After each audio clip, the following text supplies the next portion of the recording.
नमस्कार, श्री महाकाल लोक टीवी में एक बार फिर आपका स्वागत है।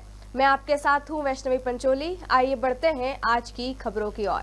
खबर यूपी के मैनपुरी से है, जहां विकासखंड जागीर क्षेत्र के कुसमारा मार्ग स्थित दरबारी लाल महाविद्यालय संजापुर में बूथ सम्मेलन का आयोजन किया गया। आयोजन सम्मेलन में सपा कार्यकर्ताओं ने सांसद डिंपल यादव का बुके व फूल माला भेंट कर स्वागत किया। वहीं कार्यक्रम में सांसद डिंपल यादव ने सरकार पर निशाना साधते हुए कहा कि केंद्र व प्रशासन की सरकार से किसान व बेरोजगार परेशान हैं। समाजवादी पार्टी देश के संविधान को बचाने की लड़ाई लड़ रही है। साथ ही कहा, मैनपुरी समाजवादियों का गढ़ है। कार्यकर्ताओं के भरोसे पार्टी ऐतिहासिक जीत दर्ज करेगी।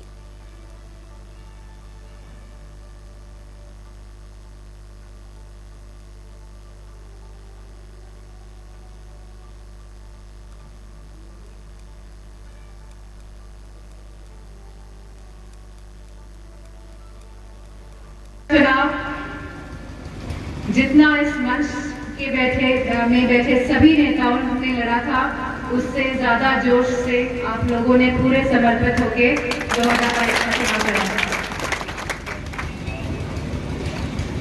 और मुझे अच्छी तरह से याद है कि आप सब ने वो चुनाव, अपना चुनाव लड़के लड़ा और नेताजी को सच्ची श्रद्धांजलि देने का काम मैं समझती हूँ आप सब ने करा है। इसके लिए मैं आप सभी की आभारी हमेशा रहूंगी।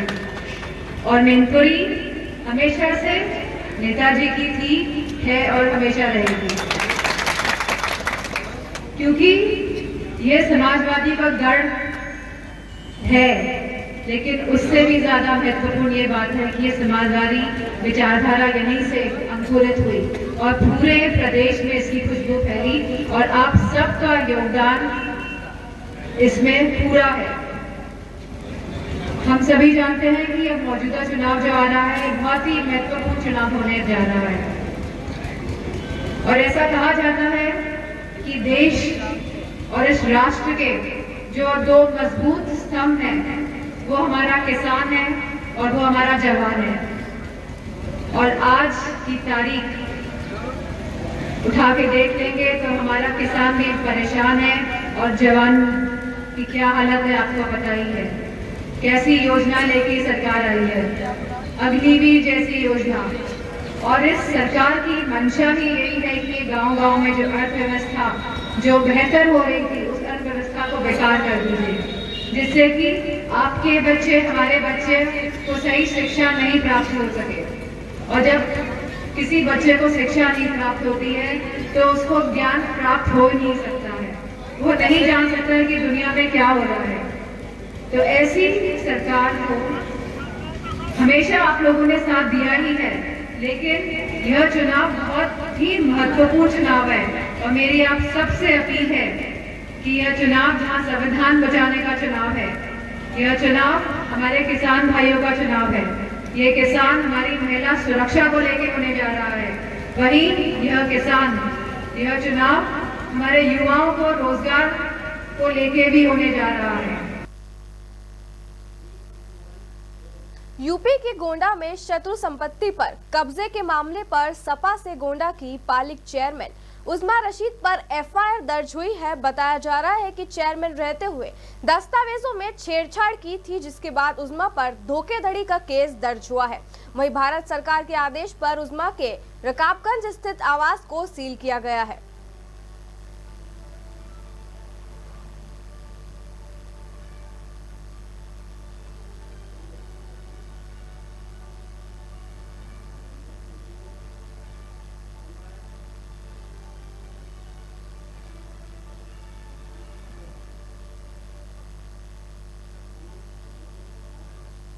बांदा जिला के गिरवान थाना क्षेत्र में विवादों की सुर्खियों में चल रही खदान पर उस समय बड़ा हादसा हो गया, जहां काम करने वाले एक मजदूर के बेटे की मिनी ट्रक से कुचलकर मौत हो गई। घटना के बाद खदान में मजदूरों ग्रामीणों का आक्रोश फूटा, जिसके बाद लोगों ने शव रखकर विरोध प्रदर्शन किया और मुआवजे की मांग की। मजदूरों का आक्रोश देख खदान संचालक और उसके गुर्गों खदान से फरार हो गए। वहीं घटना की जानकारी मिलते ही सीओ नरेनी एसडीएम नरेनी ने खदान पहुंचकर ग्रामीण और मजदूरों को समझाने का प्रयास किया। बता दें कि कुछ दिन पहले ही मृतक के चाचा और अन्य मजदूरों ने मजदूरी की भुगतान को लेकर डीएम और पुलिस अधीक्षक से खदान संचालक संजीव गुप्ता की शिकायत की थी। ये बरियारी खदान है, गिरवा थाना। ये हम लोग यहाँ पे मजदूरी का काम करते हैं। तो वो हमारा बच्चा खाना देने आया था, तो हमारे पास वो पहुँच नहीं पाया। और पीछे से डग्गी वाले ने बाइक चढ़ा दिया उसके, बाइक डग्गी बैक करके फिर तो दड़े में मौत हो गई उनकी। अब कितने पहले देर की घटना है? 11 बजे की। 11 बजे की। अब क्या टाइम हो रहा है? समथिंग 3 बज रहा होगा। 3 बज रहा है। क्या चाहते हैं आप लोग? क्यों अभी घटनास्थल पे ही बॉडी रखी हुई है? क्या कारण है? अभी तक यहाँ कोई खदान वाला आया ही नहीं। संजीव गुप्ता या शैलेंद्र इंचार्ज थे यहाँ के, वो भी यहाँ नहीं आए। कोई जिम्मेदार नहीं सब ताला लगा के भाग गए। हम लोग यहीं पे बैठे हैं। हालांकि प्रशासन आया है। क्या कह रहे हैं प्रशासन नहीं करे, पोस्टमार्टम कराइए। हमने कहा कम से कम उनको बुलाइए तो। खदान वालों को कोई यहाँ पे नहीं आया। अब कब तक रहेंगे यहाँ? जब तक वो नहीं आएंगे संजीव गुप्ता ये जो ठेकेदार। क्या मांग है आप लोगों की? मांग ये है कम से कम पढ़ने वाला बच्चा है, वो उसका भविष्य क्या था, उसको मुआवजा, उसके पिता को कम से कम उसको मुआवजा मिले। ये वो जो भी है समझाना चाहिए उनको आके। वो यहाँ तक कोई नहीं आएगा। आक्रोश सिर्फ इस बात का कि वो लोग आए नहीं। इतनी बड़ी घटना होने के बाद उनकी मानवता कितनी है कि वो यहाँ तक आए नहीं। क्या होता है? क्या अवैध चल रहा है? अवैध चल रहा है। मतलब 30 फुट के गड्ढे हो गए। हालांकि हमने 2 तारीख को एप्लीकेशन दिया है डीएम को, उसमें कोई कार्रवाई नहीं हुई। अभी तक यहाँ तक कोई आया ही नहीं है। शासन प्रशासन कोई भी नहीं आया। क्या देखिए, हमारी जानकारी में आया कि बच्चे के पिताजी यहाँ काम करते थे और बच्चा अपने पिताजी को जो है खाना देने आया था। जब खाना देते आया हुआ है तो उस कारण जो से बच्चा जो है उसी के नीचे कुचल गया है, ये सुनने में आया हमारे। हम लोग अभी मौके पे आए हैं और जो भी इसके अंदर स्टेक होल्डर्स हैं उन सबसे बात हो गई है और जो भी कानूनी कार्रवाई है तत्काल कराया जाएगा और जो कॉम्पनसेशन, जो आर्थिक सहायता दे है वो दिलवाई जाएगी। सर, कितनी देर तक इन लोगों ने रोक रखी बॉडी? क्या मांग थी इनकी? मांग यही थी कि प्रशासन आके हमको आश्वासन दे कि क्या क्या हम लोगों को जो आर्थिक सहायता दे होगी और जो कानूनी कार्रवाई होगी वो क्या क्या कराई जाएगी। तो इसके लिए हमने उनके पिताजी से, माताजी से और सभी लोगों से बात हमारी हो गई है और हम लोग की तरफ से भी है कि आज ही हम 24 घंटे के अंदर अंदर कुछ त्वरित इनका निस्तारण कराएं। जो भी आर्थिक सहायता हमारे स्तर से दे होती है और जो सरकार के स्तर से दे होगी वो हम उनको दिलवाएं। उत्तर प्रदेश के चित्रकूट में पुलिस अधीक्षक अरुण कुमार सिंह के निर्देशन में अपराध पर अंकुश लगाने की लगातार कार्रवाई की जा रही है। अपराधियों के खिलाफ पुलिस लगातार कार्रवाई कर रही है। इसी कड़ी में पुलिस ने टप्पेबाजी गैंग का पर्दाफाश करते हुए 4 टप्पेबाजों को एक कार के साथ गिरफ्तार किया। इन आरोपियों के पास से सोने चांदी के जेवरात समेत अवैध तमंचा और कई सामग्री बरामद किए हैं। फिलहाल पुलिस मामले में आगे की कार्रवाई कर रही है। सवारी के रूप में अपनी गाड़ी में टप्पेबाजों ने बैठाया। आगे थोड़ी दूर पर इनके कुछ और साथी सवारी के रूप में बैठे और फिर इनका जो बैग जो गाड़ी में पीछे था उसमें से उन्होंने सफाई से इनका माल गायब कर दिया। घर जाने के बाद इनको पता चला, पुलिस को इन्होंने सूचना दी, इनका अभियोग दर्ज हुआ।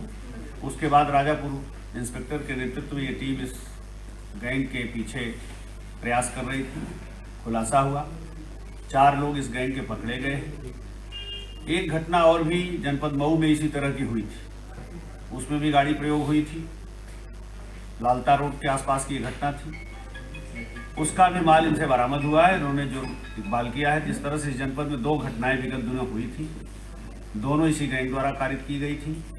अभियुक्त गिरफ्तार हो गए हैं, उनसे माल की बरामदगी भी हो गई है। इन्हें हम माननीय न्यायालय के समक्ष प्रस्तुत कर रहे हैं। इनमें से एक अभियुक्त का लंबा आपराधिक इतिहास भी है। हम आगे इनके विरुद्ध गैंगस्टर एक्ट में कार्यवाही करेंगे। सांगेपुर थाना इलाके के लखरा गांव के अजीत सिंह की मौत के बाद पुलिस पर सवाल उठने लगे हैं।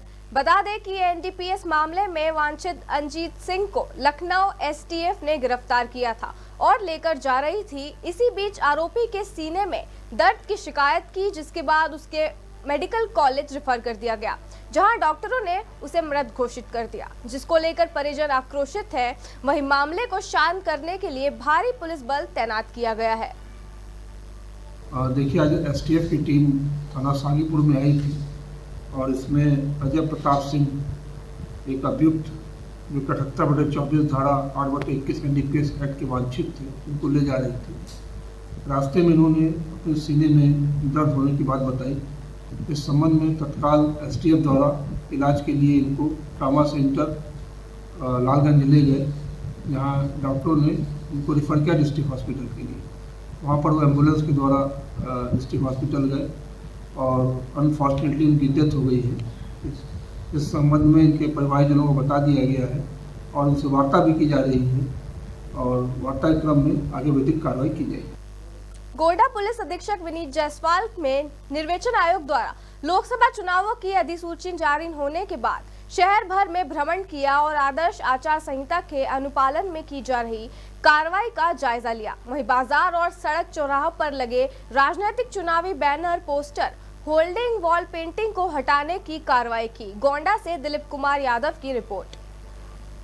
ये देखिए, आप सभी अवगत हैं, आज से आचार संहिता लागू हो गई है और आगामी लोकसभा चुनाव के दृष्टिगत सभी तैयारियां गोंडा पुलिस प्रशासन द्वारा पूरी कर ली गई हैं। जनपद गोंडा में रूट मार्च और एरिया डोमिनेशन के लिए 2 कंपनी CAPF आ चुकी है और CAPF के साथ लगातार स्थानीय पुलिस द्वारा समन्वय स्थापित कर सभी जो हमारे संवेदनशील इलाके हैं वहां पर रूट मार्च किया जा रहा है। जितने भी हमारे वल्नरेबिलिटी मैपिंग के थ्रू क्रिटिकल मतदान केंद्र चिन्हित हुए हैं, उन सभी पर लगातार केंद्रीय बलों द्वारा और स्थानीय पुलिस और PAC द्वारा एरिया डोमिनेशन की कार्रवाई चल रही है। और आज आचार संहिता लागू होते ही जो भी सार्वजनिक स्थानों पर राजनीतिक पोस्टर और होर्डिंग हैं, उनको हटवाने की भी कार्रवाई नगर पालिका, मजिस्ट्रेट और पुलिस की संयुक्त टीमों द्वारा लगातार की जा रही है और ये कार्रवाई अब निरंतर जारी रहेगी।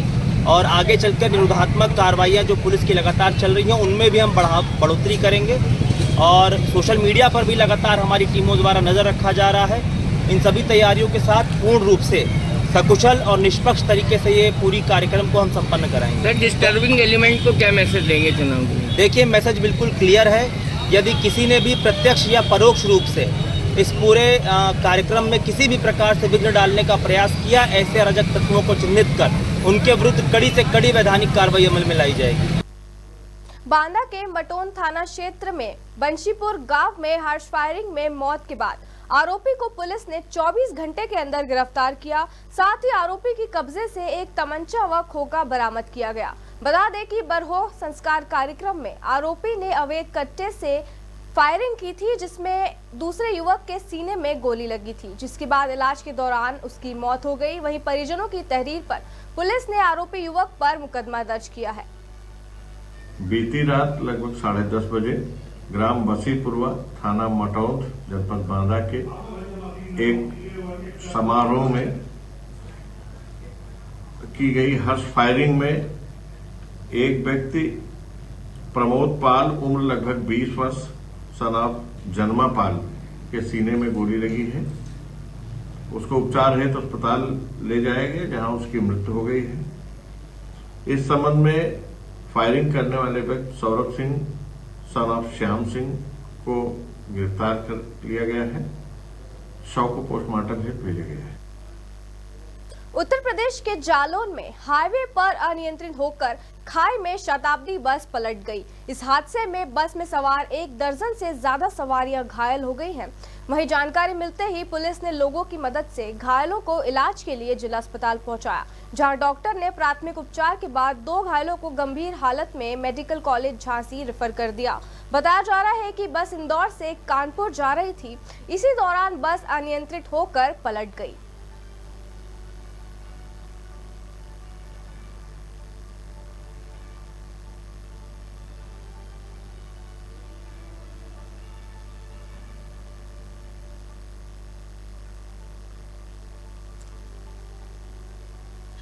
मेरा नाम दीगरदास तिवारी है।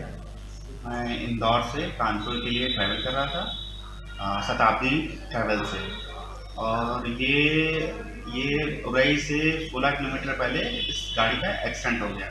हम लोग सभी लोग सो रहे थे, अचानक गाड़ी पलटी। उसके बाद हम लोग जब उठे तब तक गाड़ी के ड्राइवर और बाकी सब गायब हो गए। उसमें बहुत मेजर इंजरी हुई और पैसेंजर्स की, और कुछ मेजर इंजरी हो गए जिनका प्रेफर हो गया, और 15-20 आदमी, 20 से 25 आदमी इंजर्ड हुए थे उसमें, जिसमें से 10 से 12 आदमी मेजर इंजर्ड हुए थे बाकी कुछ के सर फट गए थे, किसी के पैर फ्रैक्चर हो गए थे, बहुत सारी चीज़ें हुई थी। और उसके बाद फिर वहाँ से इमरजेंसी हम लोगों ने कॉल करके इमरजेंसी मंगाया। कौन गाड़ी थी, क्या नंबर था, क्या गाड़ी की ट्रेवल्स थी, गाड़ी नंबर 7878FN 9464। ये गाड़ी का नंबर है। कहाँ से और कहाँ गाड़ी जा रही थी? ये इंदौर से कानपुर जा रही थी।